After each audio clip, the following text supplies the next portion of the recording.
Halo semuanya, ketemu lagi dengan saya Arifin. Apa kabar? Semoga teman-teman dalam keadaan baik-baik saja dan dalam keadaan bahagia dan sejahtera. Kali ini saya ingin membahas tentang hukum pikiran universal. Jadi, hukum ini eh, beberapa tuh belum dibuktikan secara ilmiah, tetapi sudah bisa kita rasakan atau kita eh, lihat efeknya terhadap diri kita sendiri atau terhadap orang lain. Nah, hukum yang paling terkenal itu salah satunya adalah hukum tarik-menarik atau the law of attraction. Ini biasanya sering kali dipakai atau dipromosikan dalam seminar-seminar pengembangan diri. Jadi hukum ini apa ini? Hukum ini menceritakan atau mencetuskan bahwa segala sesuatu di dalam alam semesta ini bersifat dinamis dan kita bisa menarik hal itu ke dalam diri kita. Misalnya kita menginginkan karir yang sukses, atau misalnya kita menginginkan perjalanan yang menyenangkan, atau misalnya kita juga bisa menginginkan mobil yang bagus atau dan lain sebagainya. Jadi hukum ini menjelaskan bahwa apa yang kita pikirkan dan apa yang kita rasakan ini kita bisa menariknya ke dalam kehidupan kita secara nyata. Nah, di mana hukum ini sejalan dengan penjelasan bahwa pikiran kita ini merupakan substansi energi. Jadi pikiran kita menghasilkan energi atau energi yang berupa gelombang yang bisa menarik ataupun menolak sesuatu yang sesuai maupun yang tidak sesuai dengan gelombang tersebut. Maksudnya gimana? Misalnya kita tidak menginginkan hal A, tetapi menginginkan hal B, maka hal B yang akan terjadi. Simpelnya seperti itu. Ya. Nah, hukum ini sangat terkenal ya dalam dunia pikiran ya.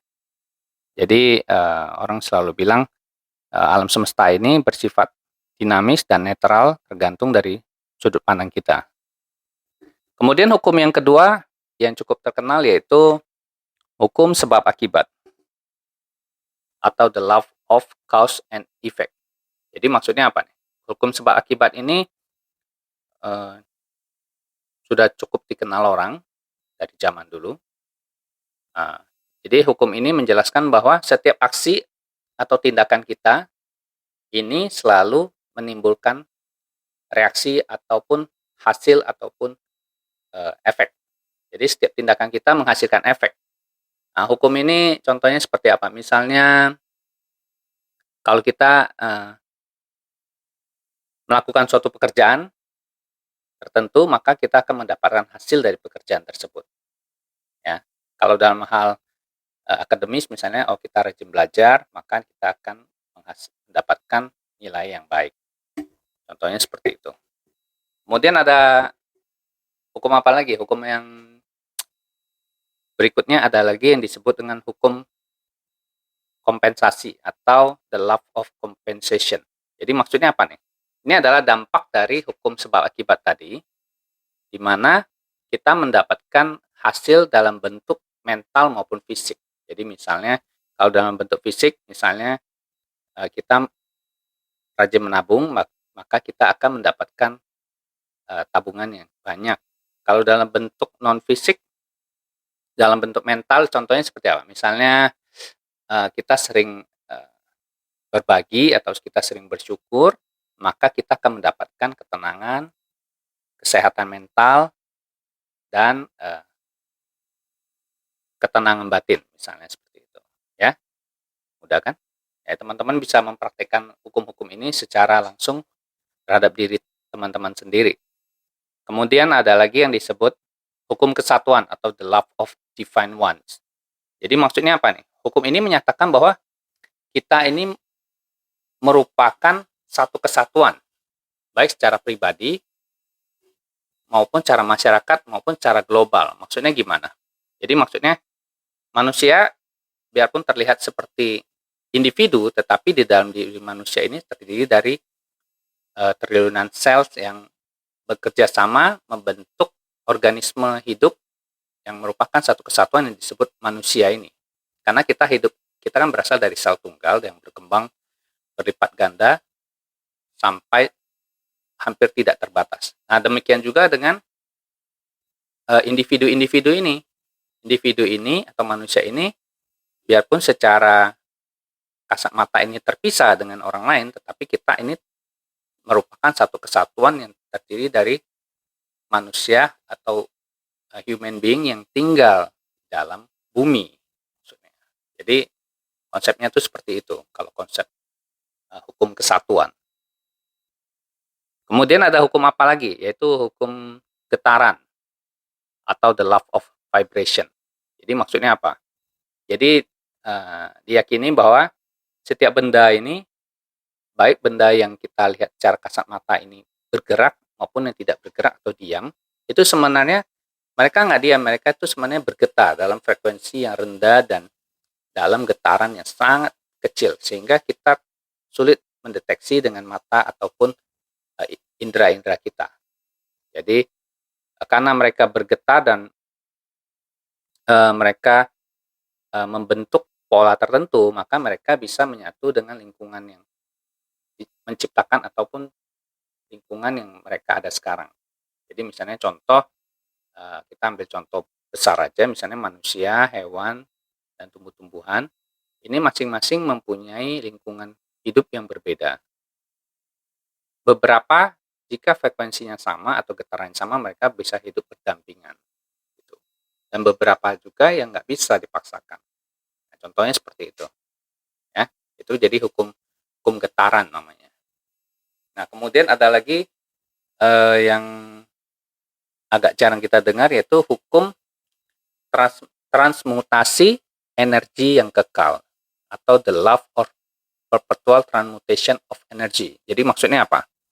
Jadi hukum ini ada dalam hukum fisika, yaitu di mana energi ini diyakini tidak bisa diciptakan dan tidak bisa dihancurkan. Jadi energi ini hanya berubah bentuk. Nah, jadi kalau dalam kehidupan kita mudahnya seperti apa? Misalnya kita ketemu orang yang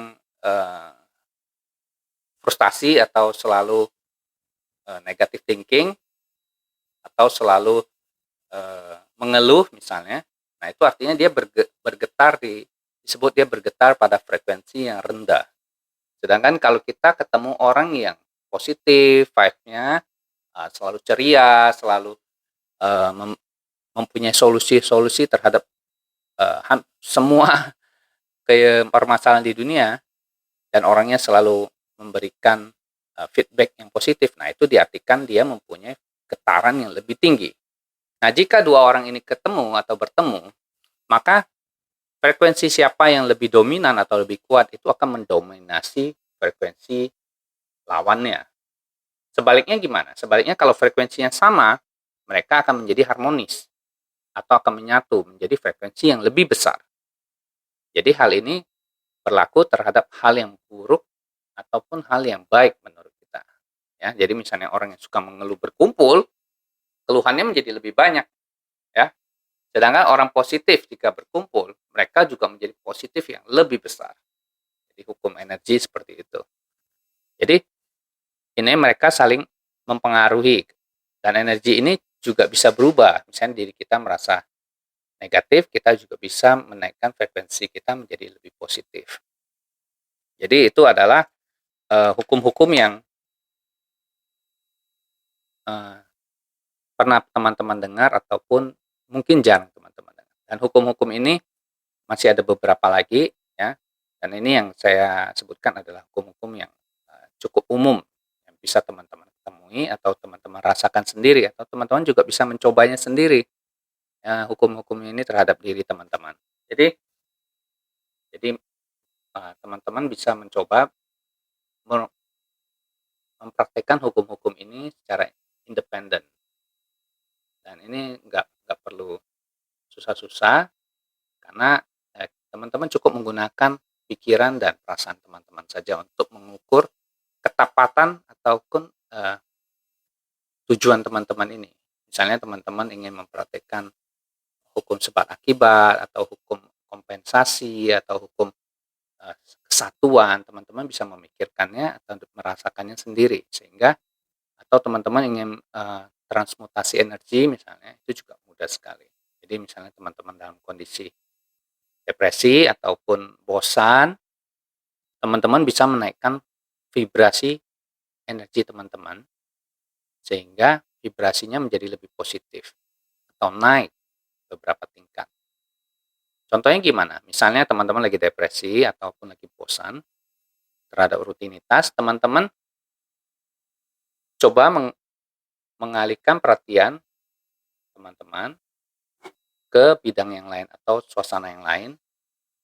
Sebelum itu teman-teman mengatur nafas dan istilahnya itu relaksasi atau meditasi terlebih dahulu, sehingga ketika teman-teman merubah pandangan ataupun setelah frekuensi getarannya naik, itu teman-teman akan melihat bahwa suasana baru itu memang memberikan efek. Jika tidak, maka teman-teman hanya memindahkan energi negatif A ke tempat energi negatif B.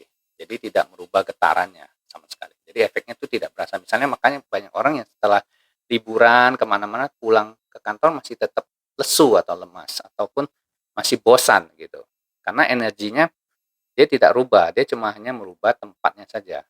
Jadi getarannya masih sama. Jadi seharusnya yang dirubah itu getaran frekuensi energi itu, sehingga dari rendah menjadi tinggi, sehingga secara mood, secara pikiran kita pun lebih segar ya. Itu tips dari saya. Semoga bermanfaat. Sampai ketemu lagi. Bye bye.